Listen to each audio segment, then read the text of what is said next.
విధ్వంసం మీద మా గవర్నమెంట్ 7 వైట్ పేపర్స్ ఇచ్చాం. ఫస్ట్ వైట్ పేపర్ జూలైలో 24 అమరావతి పైన ఇచ్చాం, 2 పవర్ సెక్టర్ పైన ఇచ్చాం, 3 ఎక్సైజ్ పాలసీ మీద ఇచ్చాం, 4 natural resources land mine mineral ఏ విధంగా దుర్వినియోగం చేశారు దానిపైన ఇచ్చాం, లా అండ్ ఆర్డర్ గంజాయి ఇవన్నిటిపైన ఇచ్చాం. అది అయిన తర్వాత దిశ స్టేట్ ఫైనాన్సెస్ కూడా ఎక్స్ప్లెయిన్ చేశాం. ఇవన్నీ చేసిన తర్వాత దిశ అక్కడితో కూర్చోకుండా ఆ రోజు ఈ ప్రభుత్వం మీరు ఒకసారి చూస్తే ఇమీడియట్గా government of India Viksit Bharat తయారు చేస్తే మనం కూడా స్వర్ణాంధ్ర 2047 విజన్ తయారు చేశాం. విజన్లో నిర్దిష్టమైన లక్ష్యాలు పెట్టుకుని క్లారిటీతో ముందుకు పోతూ ఈ 20 నెలలు ప్రయాణం సాగించాం.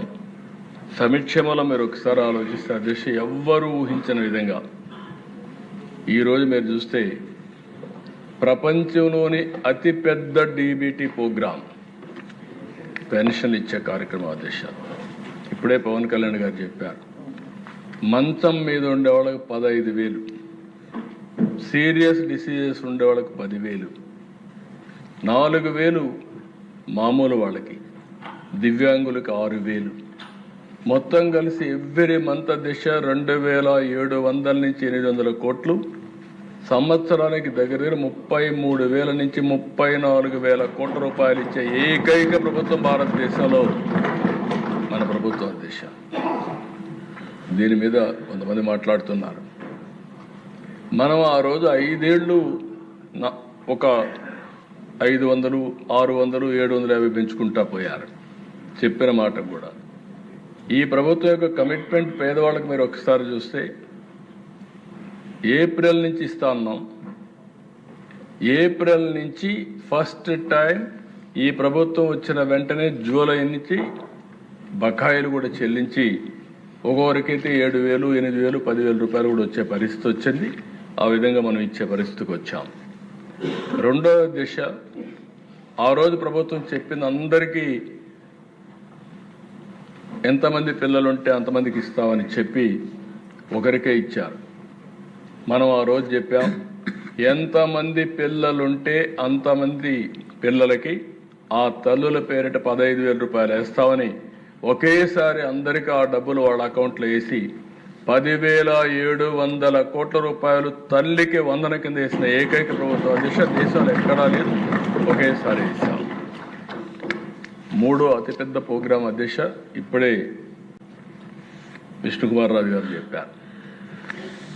43 కోట్ల మంది ప్రయాణం చేశారు. లాస్ట్ ఆగస్టు 15 మనం చేస్తే పోయిన సంవత్సరం ఇప్పటికి చేసే పరిస్థితికి వచ్చారు.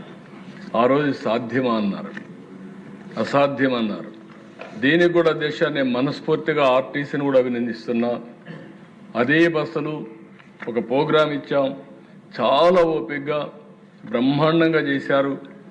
ఈరోజు ఈ ప్రోగ్రాం బ్రహ్మాండంగా సక్సెస్ కావడమే కాకుండా ప్రభుత్వానికి మంచి పేరు తెచ్చిన ప్రోగ్రాం ఇది. దీనికి మనస్ఫూర్తిగా అభినందిస్తున్న దేశాన్ని. ఇంకా రాబోయే రోజుల్లో అన్నీ సహకరిస్తే ఆర్టీసీలు అన్నీ ఏసీ బస్సులు రావాలని, పేదవాళ్ళు కూడా ఏసీ బస్సుల్లో తిరిగే పరిస్థితి రావాలని ఆకాంక్షిస్తున్నా. మా ఆడబిడ్డలు ఎక్కడికక్కడ మీరు చూస్తే అధ్యక్ష ఈ సంవత్సరమే ఒక 1000 బస్సులు ఆర్టీసీ బస్సులు ఏసీ బస్సులు తీసుకొస్తున్నాం. రాను గ్రాడ్యువల్గా అన్ని బస్సులు కూడా ఏసీ బస్సులుగా కూడా కన్వర్ట్ చేసి పబ్లిక్ ట్రాన్స్పోర్టేషన్ కూడా ఇంప్రూవ్ చేస్తాం.